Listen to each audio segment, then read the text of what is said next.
So what's up, YouTube friends and family? Welcome back to the JeffMan316 Pop Culture Reporter channel. I'm your host, as always, JeffMan316. And if you've watched the channel, you know I'm a big fan of the streaming service Shudder. They've breathed fresh air back into the horror community with their support of all things horror, including my favorite, the revival of the Joe Bob Briggs Last Drive-In series, classic horror films, or as they brand them, slashics. Lots of indie horror titles and a ton of original content. So you would say I was honored when Shudder recently approved me to begin reviewing screeners for some of their upcoming films. The first of these reviews will be for the South African film Good Madam. So will this film become a Shudder essential, or will it get my dreaded hot garbage rating? Let's talk about Good Madam and you'll find out firsthand. Let's go.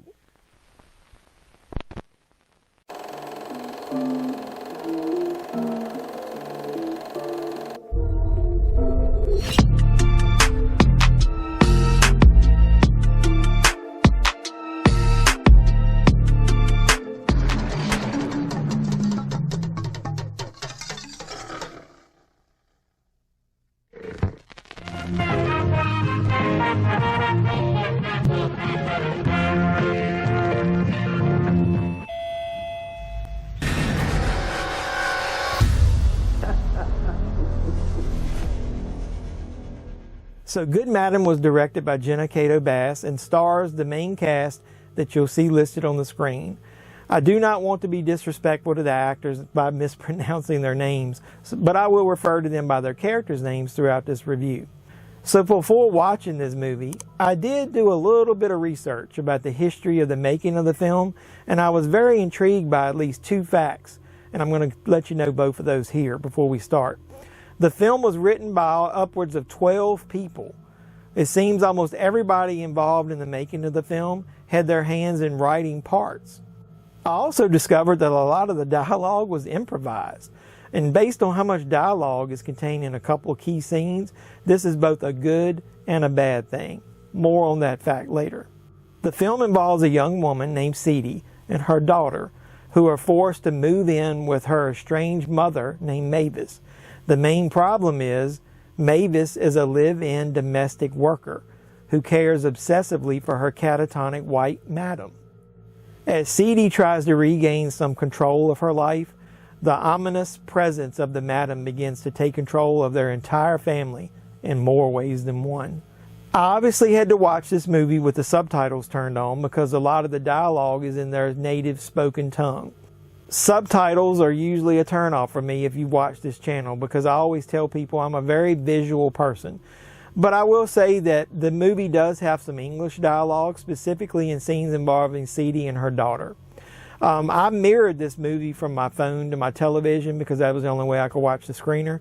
And so I was able to flip the subtitles to the top, and that was a little less distracting for me, so I think it helped me enjoy the film more. So after watching Good Madam, I feel that maybe 75% of this movie is more like a psychological thriller or maybe a borderline haunted house type movie instead of your straight up, mainstream horror movie. The pace was sometimes a little slow for my taste, and then some of the scenes did drag on, at least during the first half of the movie. Now, while the film did feel more natural and real because of that improvised dialogue that I mentioned, I believe it would have probably flowed a little better if there had been more scripted dialogue between the characters to hold some of the scenes together. This movie is a very, very slow burn, so be warned if you're going into it expecting a fast-paced horror film with a lot of action, you won't get it. You won't find jump scares here either.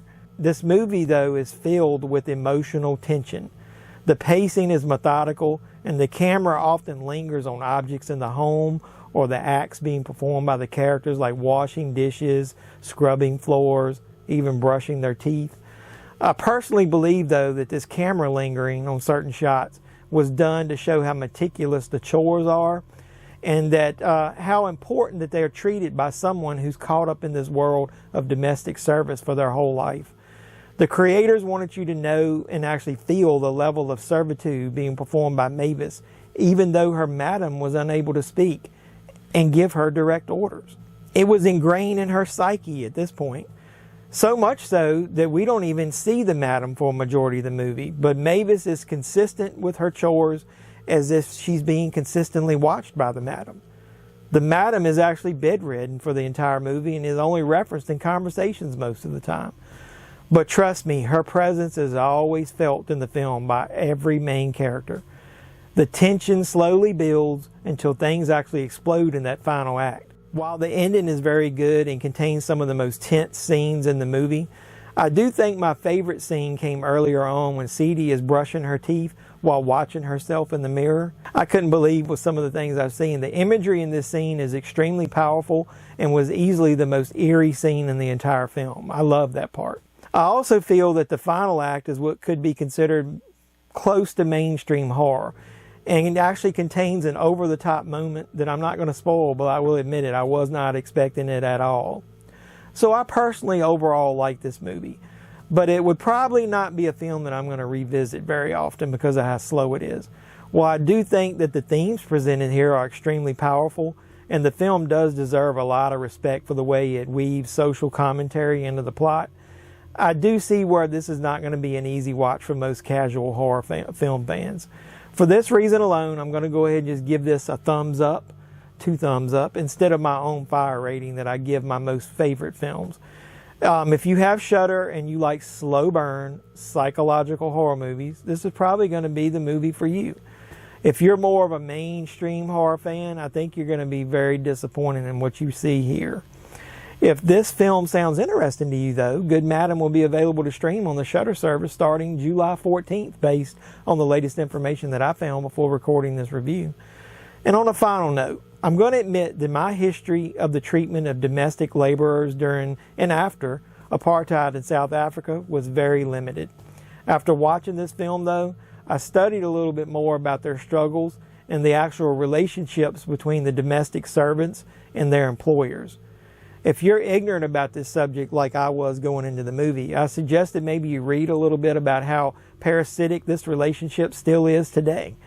I think it would give you a whole new perspective on the film and the struggles felt by this family portrayed in the movie. It may even help you enjoy the themes and the entire movie a little more as well. So hopefully you enjoyed my first screener review from Shudder. And if you did, or if you watch any of my other content, please always remember to support the channel by liking, commenting, subscribing, sharing. You know, do all that normal YouTube stuff that I ask you to do. Comment even if it's good or bad. I just want to know your feelings. And then after you subscribe, make sure you do that last little thing. Make sure you hit the notification bell, and you'll know when I post new videos, whether they be movie reviews or movie hunts or anything else pop culture related. So until next time, boys and girls, this is JeffMan316, your pop culture reporter, signing out saying, you guys be safe out there.